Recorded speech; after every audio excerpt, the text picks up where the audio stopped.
Legends को dance कराने का मौका मिले, यही सपना लेके हम लोग बेसिकली शुरू करते हैं हमेशा, और अगर वो सपना पूरा हो जाए तो इससे बड़ी क्या बात है। Like it was a dream कि मैं एक प्लेटफॉर्म पे इतने लेजेंड्स, और ऊपर से अ डायरेक्टर लाइक सूरज बड़जात्या, वो ख़ुद भी लेजेंड्स है अपने आप में, वो एक डायरेक्टर लेजेंड और फिर इतने एक्टर्स, तो it's like a dream come true to me. बहुत मेहनत की इसके लिए हमने, रातों की नींद, मुझे नींद नहीं आती थी आधी रात। लाइनअप, गाना भी सुपर हिट है और विजुअल्स भी उसके उतने ही हिट होने चाहिए, और इतने बड़े एक्टर्स जब आपके साथ काम करते हैं तो आपकी जो जिम्मेदारी है वो बढ़ जाती है, तो ऑडियंस को डिसअपॉइंट नहीं कर सकते हैं। इसके लिए टीम के साथ बहुत मेहनत की और आप सब देख रहे हैं इस मेहनत का नतीजा। फिर साथ ही पहला रिएक्शन क्या था जब इतने सारे लेजेंड्स एक साथ सामने, क्या उनका भी कुछ रिस्पॉन्स है कि वो step should be something like this for instant? No, you know what, when it's a very, हर टेक्नीशियंस के पीछे एक डायरेक्टर होता है, and we technicians, the director captain of the ship, वो ही एक टेक्नीशियन को चूज़ करता है। तो सबसे पहले अगर सूरज बड़जात्या ने मुझे उनके सामने खड़ा किया कि ये मेरी कोरियोग्राफर है, तो वो एक बहुत बड़ा भरोसा है। तो for me also it's like a privilege के सूरज जी ने मुझे ही चूज़ किया इस फिल्म के लिए भी, जबकि उन्हें पता है कि इतने तजुर्बेकार कलाकार उनके साथ होने वाले हैं। तो वहाँ पे 50% आपका काम हो जाता है। जेन्युइनली आई एम सेइंग कि एक्टर्स भी भरोसा करते हैं कि उन्हें पता है कि सूरज बड़जात्या जैसे डायरेक्टर कभी भी किसी ऐसे टेक्नीशियन को खड़ा नहीं करेंगे जिन्हें खुद काम नहीं आता। जैसे कि बहुत सारे वीडियोस में दिखाया जा रहा है, अब तो रील्स आ गए, तो 50 सेकेंड्स का ही डांस होता है, कोरियोग्राफ कहीं मर रहा है, मतलब डांस बहुत ज़्यादा कोई लोग पसंद भी नहीं करते, तो उसके ऊपर आप क्या कहना चाहेंगे? सी, हमने दिल से एक चीज़ बनाई है और उसको बहुत सारे लोग पसंद कर रहे हैं। सिर्फ इतनी बात है कि रील्स जो लोग बनाते हैं, हम एक सेक्टर ऑफ ऑडियंस के लिए तो गाना नहीं बनाते हैं। We make song first as per the director, as per the actors, character and story lineup. Story कहती है कि ये दोस्ती का गाना है, स्टोरी कहती है कि ये दोस्त है चारों जो एक दोस्त का बर्थडे मना रहे हैं, और हमारा message through this film is friendship. तो पहले हमें वो ध्यान में रखना पड़ता है एज ए कोरियोग्राफर। तो रील कौन बनाने वाला या कोई लोग क्या करने वाले, उसको सोचने से पहले हमें ये सोचना होता है कि ये कैरेक्टर इस फिल्म में कितना डांस कर सकता है। एक सीनियर कैरेक्टर दिखाए हैं और हर चारों के चारों एक डिफरेंट बैकग्राउंड से आते हैं फिल्म में, तो वो कितना डांस कर सकते हैं वो तय करना ही मेरा जॉब है। उसी को कहते हैं तजुर्बेकार कलाकार। और उसके बाद हमने वो स्टेप लेकर आए जो सब ईज़िली कर सके। आप देखिए अनुपम खेर भी वो कर रहे हैं, बोमन ईरानी भी कर रहे हैं, डैनी सर कर रहे हैं, अमित जी कर रहे हैं। तो एक ऐसा स्टेप जो उनका कैरेक्टर भी करता हुआ अच्छा लगे, वो भी कंफर्टेबल लगे और ऑडियंस भी इनको पसंद करे। This is the whole idea behind it. Film पहले से लेकर अब तक आपके सभी काम को बहुत ज़्यादा लोगों ने पसंद किया है। सो आपसे जानना चाहेंगे आज का जो टाइम चल रहा है और जो पहले आपने स्टार्ट किया था, कोरियोग्राफी का कितना इम्पोर्टेंस लोग भी मानते हैं या नहीं मानते हैं? सी, इसमें दो चीज़ें हैं। एक little debate also is there which I will talk, definitely I would want to talk. मैंने बहुत यंग एज में शुरू किया था, तो मैं अपने आप को लकी मानती हूँ। आई वॉज 19 जब मैंने पहला गाना कोरियोग्राफी की। शायद आई थिंक कोई कोरियोग्राफर नहीं है जिन्होंने इतनी कम उम्र में इंडिपेंडेंट कोरियोग्राफी शुरू की थी। 19-20 साल की थी, कोरियोग्राफी शुरू की। तो मैं उस ज़माने को भी बहुत अच्छे से समझती हूँ, और आज जब मैं यहाँ बैठी हूँ तो मैं इस ज़माने को भी उतना ही बेहतरीन अंदाज में समझती हूँ, क्योंकि आई स्टार्टेड यंग तो I reached here not very old. तो वो तजुर्बा मुझे हमेशा हेल्प करता रहा कि मैं ज़माने के साथ चलती रही। मुझे उस वक्त के भी गाने बहुत पसंद है। मैंने क्लासिकल सीखा है, तो I have knowledge of that, and then I have today's knowledge. Yes, आज रील्स की वजह से मार्केट ओपन हो चुका है बहुत ज़्यादा, और इंटरनेट इतना, सबके हाथ में फ़ोन है, सब लोग फ़ोन पे देखते हैं हर चीज़। तो ये सारी चीज़ें ज़्यादा हो गई है, विच इज़ गुड ऑल्सो। ये अच्छा भी है कि एक आम आदमी भी उठ के रील के थ्रू अपने आप को स्टार बना लेता है, which is very good for normal people, जिनके लिए एक सपना होता था कि हम कभी स्टार बनेंगे, आज वो रील्स के थ्रू स्टार बनते हैं। तो यहाँ पे हमारा काम आसान भी होता है कि we choreographer gives the steps to them and then they explore it, and उनकी भी ऑडियंस उसको देखती है, which is very good. Somewhere down the line थोड़ी सी डिसअपॉइंटमेंट मुझे होती है ये देख कर के कुछ लोग बिखर भी रहे हैं, कुछ लोग सोल ऑफ कोरियोग्राफी को ख़त्म करते जा रहे हैं। हमारा इंडिया से जो ग्रेस वेस्टर्न लोग आज भी लेके जा रहे हैं हमारे डांस का, हमारी सभ्यता का, वो मुझे ख़त्म होता दिखाई दे रहा है। और मैं कॉन्स्टेंटली हिट कर रही हूँ, ट्राई कर रही हूँ कि सोल ऑफ कोरियोग्राफी को हम ज़िंदा रखें। कितना भी फास्ट डांस हो, ग्रेस मरना नहीं चाहिए। कितना भी कैरेक्टर उस डांस को कर नहीं सके, लेकिन आपके अंदर ग्रेस और दिल से वो डांस को किया जाए तो वो अच्छा लगेगा। कुछ लोग रील्स में बहुत अच्छा करते हैं और कुछ लोग बहुत डिसअपॉइंटिंग भी करते हैं, क्योंकि एक ज़रिया मिल गया, एक माध्यम मिल गया, उसको एक्सप्लोर कर रहे हैं गलत तरीके। बस यही है, पर ये हर ज़माने में चला आया है। किस तरह का गाना है ये एक दोस्ती का गाना है। ये टाइम क्या है इसको आप प्रिपरेशन करने को, या फिर जो आपके को आर्टिस्ट कहेंगे या जो आपके डांसर हैं उनको साथ में पहले तो गाना म्यूज़िक बनने में जो वक्त लगा और जब मैंने गाना सुना उसके बाद से आई took like 10-15 days in my head to choreograph in my head because it's not a normal choreography। शायद बहुत कम लोग ये जानते हैं कि कोरियोग्राफी का मतलब सिर्फ डांस नहीं है। कोरियोग्राफी का मतलब है उस स्टोरी के, उस कैरेक्टर को उस वक्त समेट के उसको कोरियोग्राफ करके उसको शूट करना, जहाँ पे कैमरा भी कॉम्प्लीमेंट करता है। तो इन सब चीज़ों को लाइनअप में लाते हुए मुझे 15 दिन, हमेशा 10-15 दिन में ले लेती हूँ अपने साथ, अपनी टीम के साथ। उसके बाद इसकी कोरियोग्राफी होती है, फिर वो कोरियोग्राफी के बाद हम सूरज सर को दिखाते हैं और फिर सूरज सर की टीम के साथ we remove stuff and we put in new stuff. कभी सब कुछ वैसे ही चलता है, कभी हमें चेंज करना पड़ता है, फिर as per director we change and we get that thing ready. इस गाने में अगर मैं आपसे कहूँ कि इतने सीनियर एक्टर्स थे, फिर भी उन्होंने 7-7 दिन रिहर्सल की। डैनी सर 7 से 8 दिन रिहर्सल हॉल पे आए, रोज़ आना, 1 बजे आते थे, 5-6 बजे जाते थे, every day with my team. We were shocked कि अरे लुक एट, उनका इंथुजियाज़म देख के हमें लगा कि हम कहीं नहीं हैं। They wanted to learn like little babies, बच्चों की तरह उछल पड़ते थे स्टेप्स को देख के, हमें करना है, हमें करना है। सिंपल स्टेप था, लेकिन फिर वो नॉर्मल जो वॉक भी दिख रही है आपको गाने में, वो भी उन्होंने प्रैक्टिस की है। अमित जी के घर जाके हमने उनको रिहर्सल कराया। अमित जी को सेट पे रिहर्सल, वो आते थे, सेट पे करते थे। बोमन जी ने रिहर्सल किया, सारे एक्टर, अनुपम जी ने रिहर्सल किया। They all rehearsed for like 7 to 8 days for that and then we shot it for 4 days। कुछ चीज़ बनती है तो जब बन के सामने आती है उसकी करेक्शन होती है, ऐसे नहीं ऐसे होना चाहिए। उसमें कितनी करेक्शन की आपने?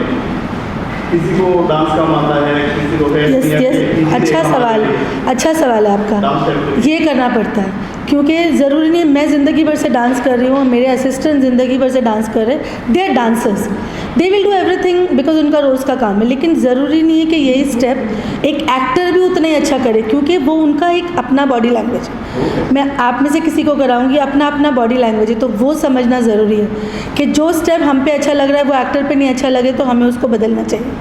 एक्टर के ऊपर क्या स्टेप अच्छा लग रहा है वो उसको अपने टैलेंट को उसमें डाल के निकाल के ले आना चाहिए, तभी एक्टर्स ईजी लगते हैं, तभी इन्जॉय करती है ऑडियंस उनको देखते हैं। अगर आप इस गाने में देखो, ये वाला जो स्टेप है, आप सोचो अमित जी का ही स्टाइल है वो। अगर आप देखो, अमित जी ने हमेशा ये स्टाइल, वो उनका ही स्टाइल है, तो उसको मोल्ड करके ऐसे किया गया कि वो एक नेपाली म्यूज़िक में, क्योंकि नेपाली कल्चर भी और नेपाली कल्चर का भी स्टेप है, इसलिए बहुत सारे मैसेजेस मुझे नेपाल से भी आ रहे हैं, ऑडियंस खुश हो रही है। तो ये वाला स्टेप उस अंदाज में किया कि वो नेपाल वाली ऑडियंस भी डिसअपॉइंट ना हो, म्यूज़िक को भी टच करे, और अमित जी, अनुपम जी और ये बोमन जी और डैनी जी जब करे तो वो कंफर्टेबल लगे, which is showing।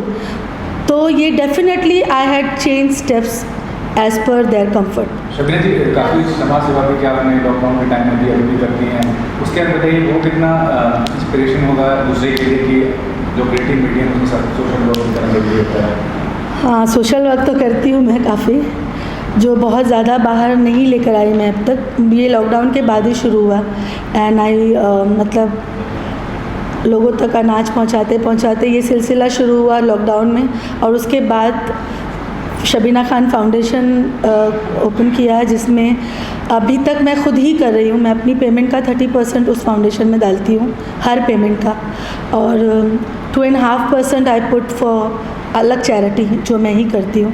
उसके थ्रू मैं लोगों की जितनी सेवा कर सकती हूँ कर रही हूँ, और इसके पीछे यही है कि मैं इंस्पायर कर सकूं लोगों को कि और लोग आगे आए और लोगों की सेवा करें। मैं बिलीव करती हूँ कि एक रोटी में से 4 लोग खा सकते हैं। मैं उस तरह के घर से आती हूँ जहाँ पे बोलते हैं एक तिल में से 9 भाई बहन खान वो तिल में से खा सकते हैं। मैं उस घर से आती हूँ। तो ये मेरी फैमिली वैल्यूज़ है जो मुझे चैरिटी का जो मेरा दिमाग है और जो आया है मेरे अंदर, ये we get it from our family. हमारी फैमिली का ये रिचुअल है कि हम पहले अपने घर से पड़ोसी का, पड़ोसी से बाहर के लोगों का, और जो लोग जुड़ते चले जाते हैं उनकी भी ज़िंदगी के बारे में सोचते चले। तो this is what I am doing. And I think एक कोरियोग्राफर के बाद इंसान की एक पहुंच होती है कि एक कोरियोग्राफर डायरेक्टर बनता है, कोरियोग्राफर प्रोड्यूसर बनता है। मैं कोरियोग्राफी के बाद डायरेक्टर नहीं बनूंगी, मैं यही काम करना चाहती हूँ। मैं प्रोड्यूस करूँगी कुछ फिल्में और उसके बाद मुझे यही काम करना है। अगर आपको अगर सेलिब्रिटी कोरियोग्राफर कहें, हम आपसे क्यों कहें? किस Sorry? हद तक आपने सेलिब्रिटी को कराया है? आई थिंक बहुत सलमान जी के साथ काफ़ी काम करती हूँ मैं। सभी फिल्में उनकी, प्रेम रतन, जय हो, राधे, अभी भाईजान आ रही है। तो सलमान सर हर गाने में, हर फिल्म में मुझे बुलाते हैं। उन्हें लगता है कि ये गाना शबीना कर सकती है तो मुझे बुलाते हैं। तो उनकी हर फिल्म में ऑलमोस्ट 1 से 2 गाने होते ही सी। I don't know about how he does with other choreographers, but मेरे साथ ये होता है कि मैं बल्क में स्टेप्स कंपोज करके जाती हूँ। जैसे एक गाना हुआ, उसकी एक कोरियोग्राफी की जो स्टेप होती है मैं एक नहीं ले जाती उनके पास, मैं अपनी तरफ से 10 से 12 स्टेप्स कंपोज करके ले जाती हूँ। फिर वो मुझे दिखाने बोलते हैं और देन जो बेस्ट लगता है वो चूज़ कर लेते हैं। मेरे साथ अब तक ऐसे ही हुआ है। बाकी कोरियोग्राफर्स के साथ क्या होता है मुझे नहीं पता सच में, बट मेरे साथ तो अब तक यही हुआ है कि मेरी स्टेप्स को आगे पीछे करके वो अपने अंदाज में करते हैं और मुझे अच्छा लगता है, खुशी होती है, क्योंकि उनका एक अपना over the period of time एक स्टाइल बन चुका है। डिजिटल ज़माना है, हर चीज़ घर बैठे लोग सीख गए हैं, कितने कोरियोग्राफर बन गए हैं लॉकडाउन में। तो आपके लिए कितना ईजी है कोई स्टेप ढूंढना? एक इंस्टाग्राम पे या सोशल मीडिया पे आते हैं वो स्टेप ढूंढ के ऐसे नहीं ऐसे होना चाहिए, रील रोज लाखों रीलें बनती हैं। सी मैं देखती सब कुछ हूँ, और जैसे हम लोग रेफरेंसिंग करते हैं गाना देखने के बाद, लेकिन मेरे अंदर एक चीज़ नहीं है कि कॉपी करना किसी को, क्योंकि मुझे हमेशा अपनी चीज़ पैदा करने का, अपनी क्रिएटिविटी को सामने लाने का बड़ा शौक़ है। तो मैं देखती हूँ कि चल क्या रहा है, to be in the trend, to be ज़माने के साथ चलना बहुत ज़रूरी है। ज़माने के साथ चलने के लिए देखती ज़रूर हूँ, लेकिन मेरा भी क्रिएटिव माइंड इसको जज करता है कि ये सही है और ये सही नहीं है। कुछ बहुत अच्छा होता है तो मैं उनके प्रोफाइल पे जाके बोलती भी हूँ कि इट्स वेरी नाइस, और उस बंदे का दिन बन जाता है, दे फील वेरी हैप्पी। एक कोरियोग्राफर ने हमें बोला कि बहुत अच्छा किया, keep it up, keep doing this. और कुछ लोग बहुत ज़्यादा अजीब सा करते तो देन मैं उनको छोड़ देती हूँ, बट यस देखती ज़रूर हूँ। और मैं एक बात और बताती हूँ कि कितनी भी कोरियोग्राफर बढ़ जाए, कितनी भी ज़माना बदल जाए, लेकिन जो आपका टैलेंट है, जो आपकी क्रिएटिविटी है, अगर वो फोकस्ड है तो आपको अपनी जगह से कोई नहीं हिला सकता। तो मेरी बहुत बड़ा सवाल है कि मेल जो है मेल को सिखाता है फीमेल को, लेकिन आप तो मेल को सिखाते हैं। एग्जैक्टली ये बड़ा कितना मुश्किल होता है आपके लिए? बिल्कुल मुश्किल नहीं है, टच करना, बॉडी को घुमाना, ऐसे डांस को बिल्कुल मुश्किल नहीं है। Trust me, is the most like ये फ़न है बहुत अच्छा, क्योंकि मैं जब असिस्टेंट कोरियोग्राफर होती थी, अच्छा छोटी सी बात बताती हूँ कि मैं बचपन से ही ना वो काम करना चाहती थी जो लड़के करते हैं। अम्मी बोलते थे ये वज़न मत उठा, तुझसे नहीं होगा, तो लड़की क्यों नहीं होगा, मैं उठाऊंगी। वो ज़िद मेरे अंदर पहले से थी कि लड़की क्यों नहीं कर सकती, 2 हाथ है, 2 पैर है, 2 आंखें, क्या डिफरेंस है। ऊपर से अल्लाह ने लड़की को माँ बनने का सौभाग्य दिया, क्यों? क्योंकि अंदर की स्ट्रेंथ बहुत ज़्यादा दी है उसने, तो ये स्ट्रेंथ को क्यों ना यूज़ करूँ। तो बचपन से ही मुझे लड़कों वाले काम करने का शौक़ था। मैं डमी, वो जो कपड़े सुखाने का धोखा होता है ना, वो उठा के कैमरा बना के भागती थी। बचपन से ही मुझे वो शौक़ था। तो जब मैं एक असिस्टेंट कोरियोग्राफर बनी, गणेश मास्टर जी के यहाँ, गणेश हेगड़े के यहाँ मैंने शुरू किया, फिर गणेश मास्टर जी, तो सारे लड़कों वाले स्टेप्स मैं हीरो को सिखाती थी, क्योंकि मैं इतना बेस्ट करने लगती थी कि ऋतिक रोशन हो या गोविंदा हो या सलमान सर बोलते थे तुम सिखाओ हमें, because you do the best, तुम लड़कों का स्टाइल बहुत अच्छा करती हो। तो मैं उनको सिखाती थी। तो वो जो मेरे अंदर है कि मैं पल में लड़का बन जाती हूँ, पल में लड़की बन जाती हूँ, वो क्वालिटी जो है वो मेरी एक चाहत थी कि मैं हर चीज़ कर पाऊँ, उसी ने मुझे दिया। और क्योंकि मैं एक्टिंग बैकग्राउंड से आती हूँ, मैं 7 साल की थी जब से एक्टिंग करती थी, एक्टिंग और क्लासिकल। तो वो एक्टिंग का जो एक्टर जो है ना, पहले एक होती थी मधुमती एकेडमी, मधुमती जी वो है जो हेलन जैसी दिखती थी, जो सोलो डांसर थी उन दिनों जब हेलन जी डांस करती थी। उनकी एक एकेडमी होती थी जहाँ पे अक्षय कुमार वगैरह सब सीखते थे, मतलब वो लोग सब सीनियर थे, मैंने सुना था कि वो सारे लोग सीख कर गए वहाँ पे, सोनम, अक्षय कुमार, वो सारे। वहाँ पे मैं क्लासिकल डांस सीखती थी, सिखाती थी और एक्टिंग सीखती थी। तो जो मेरे अंदर का एक्टर है ना, वो मुझे ये सब चीज़ें स्विच ऑन स्विच ऑफ होने पे मदद करता है। कभी ऐसा हुआ कि आपके हाथ से आपने किसी मेल को सिखा रहा आपने उसने मना कर दिया कि मैं इनके साथ कंफर्टेबल नहीं? कभी नहीं हुआ। कोई वाक़या हुआ? कभी नहीं हुआ। यहाँ तक कि कोरियोग्राफी के लिए भी मैंने मेल हीरो की करी है। इमरान हाशमी के सारे गाने किए जब मैं बनी थी नई नई। कौन सा ऐसा गाना जो आपके मेल का पत्थर साबित हुआ, एक पहचान मिली सबीना को? सबसे पहले मेरी पहली फिल्म मैं माधुरी दीक्षित बनना चाहती हूँ, उसी फिल्म पे मुझे बहुत लोगों को लगा सरोज जी ने गाने किए। फिर जब मैं सामने आई कि ये लड़की इसने गाना किया, ये तो इतनी छोटी है, तो लोग मुझ पर यकीन नहीं करते थे। तो पहली फिल्म से मुझे वो फिल्म इंडस्ट्री के अंदर लोगों को पहचान समझ में आने लगा, ये शबीना है, अच्छा ये लड़की है, ये गणेश मास्टर जी की असिस्टेंट थी। फिर एक्टर्स को पता चलने लगा कि शबीना इज़ बिकम इंडिपेंडेंट, फिर वो लोग बुलाने लगे। पहला गाना आशिक बनाया आपने, जो हिमेश जी का पहला हिट था, वो मेरा पहला हिट था जिसमें मैं पहली बार नॉमिनेशन में थी, आशिक बनाया आपने। फिर उसके बाद सिलसिला शुरू हुआ, सारा इमरान हाशमी की सारी फिल्में करने लगी। तो अगर मेरा करियर देखो तो मैंने मेल के लिए ज़्यादा कोरियोग्राफी की है देन फीमेल्स के लिए। और मेरा ये गाना भी, इस गाने से नहीं हटते हम लोग, ये गाना भी मेरा मेल है, चारों मेल है, यू नो। और उनको एक फीमेल कोरियोग्राफर ने कोरियोग्राफ किया। It's a proud movement for me. Award is immaterial and I take this achievement as my award. I always say मेरा गाना ही मेरा अवार्ड होता है। कितने अवार्ड आपको? सच बताओ, 10 फाल्के अवार्ड मिला और कोई अवार्ड नहीं दिया मुझे किसी ने आज तक। प्रेम रतन धन पायो, आपको लगता है कि आप किसी ने मुझे अवार्ड नहीं दिया, सबने मुझे बुलाया, गई मैं नॉमिनेशन में, मुझे अवार्ड नहीं दिया। ये गाने से भी सब कहते हैं मुझे कि अवार्ड शो में सब धांधलीबाजी होती है या ऐसे चढ़ते चढ़ते सलाम किया जाता है? Award is business, basically award is business, वो बिजनेस है, सब जानते हैं। पता नहीं, कुछ टैलेंट को भी मिलता है, मुझे देख के लगता है इसको मिलना चाहिए था, और देख के कई बार लगता है इसको क्यों मिल गया। जैसे कई like I would like to really underline one thing, if you all can take this out. कई गाने ऐसे हुए पिछले 3-4 सालों में जिसको मुझे नहीं लगता कि वो कोरियोग्राफी अवार्ड उसको मिलना चाहिए था। फिल्में भी हिट नहीं हुई, लेकिन वो गाने को भी देख के नहीं लगा कि कोरियोग्राफर को मिलना चाहिए था, उन्हें अवार्ड मिल गया। फिल्म फेयर अवार्ड मिला है लोगों को। अगर आप मुझे बोलोगे उस प्लेटफॉर्म पे बुला के तो मैं बात करूँगी, बताइए इसमें कोरियोग्राफी कहाँ है, बट उन्हें अवार्ड मिला है। तो ये एक बिजनेस है। ये हाँ, अवार्ड मिलते हैं, बोलते हैं लोग, मैंने कभी सुना नहीं, मुझ तक कोई आया नहीं बेचने के लिए, लेकिन उड़ती उड़ती खबरें सब सुनते हैं। 10 फाल्के मुझे अवार्ड मिला है प्रेम रतन धन पायो के लिए। मतलब अवार्ड एक है लेकिन 50 लोग अभी अवार्ड करते हैं, उसके बारे में आप सॉरी, 10 फाल्के का एक अवार्ड है लेकिन 50। हाँ, मैंने अभी सुना, जब मुझे मिला था 2016 में शायद, उसके बाद अभी 10 फाल्के बहुत सारे अवार्ड है, मुझे नहीं पता अब क्या सच है और क्या नहीं। उसके जिस तरह से आप टैलेंट को स्पॉट करते हो, मतलब जो भी बच्चे होते हैं काफ़ी टैलेंटेड होते हैं, हाँ। वो मीडियम कितना आपको लगा कि पावरफुल मीडियम है, क्योंकि उनको चाहिए प्लेटफॉर्म फाइनेंशियली या गाइड चाहिए जो वो नेशनल कर सके। अगर आप लोगों को पता है कि नहीं पता नहीं कि लॉकडाउन में मैंने 2 काम किए थे, एक तो चैरिटी, जो दूसरा मैंने एक टीम बनाई थी 25 लोगों की, और वो 25 लोग लॉकडाउन में फुली मास्क और गेयरअप होके फ़ोन पे हर एक स्लम्स में जाते थे और स्लम्स में बच्चों को ढूंढते थे कि दरवाज़ा ठोक कर कि क्या आपके घर में कोई डांसर है जिसको आज तक चांस नहीं मिला।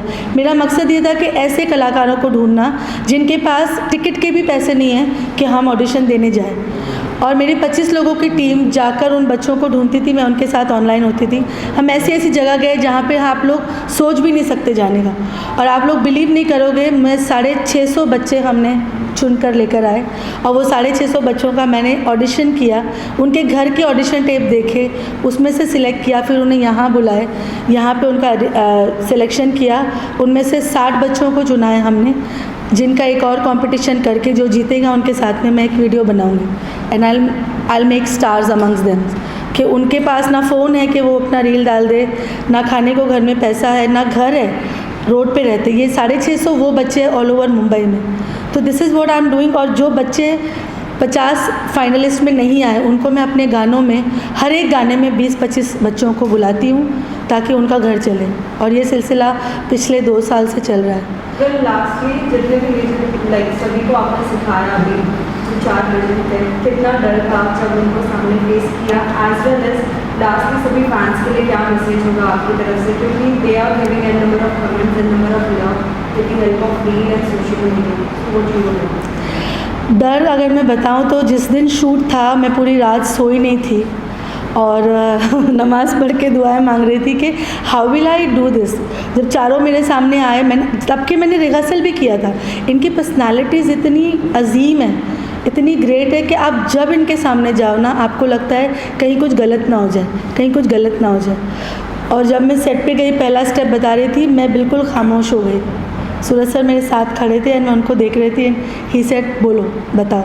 तो आई स्टिल फील वो स्टमक में बटरफ्लाइज आ जाती है मुझे। I still feel like a student because बचपन से काम कर रही हूँ, कभी कुछ और देखा ही नहीं है, तो यही मेरी ज़िंदगी है। And I still feel like a student on every song. और इस गाने में तो ये था कि कहीं कुछ गलत ना हो जाए। इतने बड़े सीनियर है अपने आप में दिग्गज है इतने, कहीं गलत ना हो जाए। लेकिन आपके पास साथ अगर सूरज बरजातिया जी जैसा साया हो तो फिर आपका कॉन्फिडेंस आसमानों को छूता है। और मैं तो सूरज सर का जितना शुक्रिया अदा करूँ उतना कम है, बिकॉज़ उनका ट्रस्ट ही मुझे इनके सामने ले आया basically.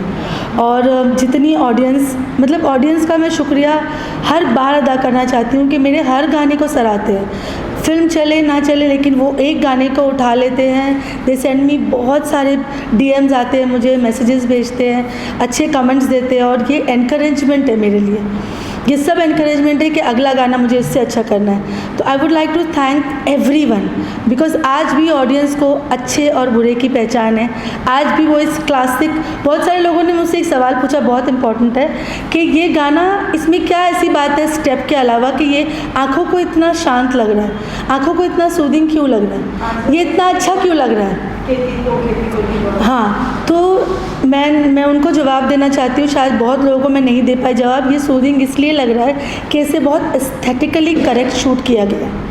Camera angles and editing, आजकल जो लोग एडिट को यूज़ करके कट मारते हैं फास्ट, यहाँ से वहाँ से कैमरा कुछ भी घूमता रहता है, इसमें हमने वो नहीं किया। मैं अपने गानों में वो नहीं करती, इसलिए मेरे गाने सीधे और साफ दिखाई देते और ऑडियंस कनेक्ट हो जाती है।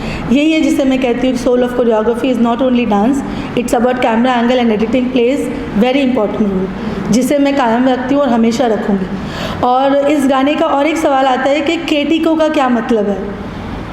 इसका मतलब है नेपाली में लड़की, वो पहाड़ों को बोल रहे हैं, आपने गाने में देखा होगा।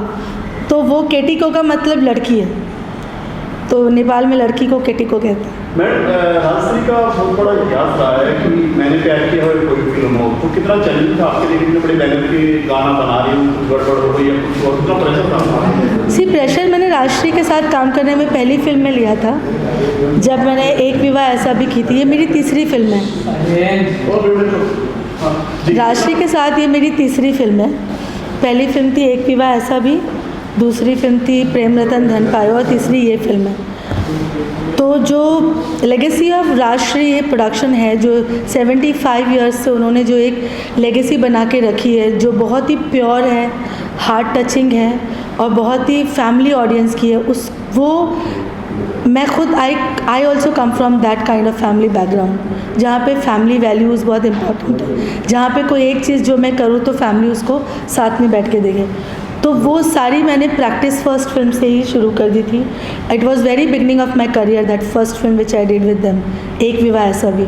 तो शुरुआत के दिनों में ही मैं उनके साथ काम करने लगी, तो अब तक तो it's become like a family and we know each other pretty well. We know Rajshri production की क्या वैल्यूज़ है, और उसको वो वैल्यूज़ मैं भी अपने घर से लेकर आती हूँ, तो उसको तो हम बहुत ही ज़्यादा फर्स्ट प्रेफरेंस दे के काम करते हैं।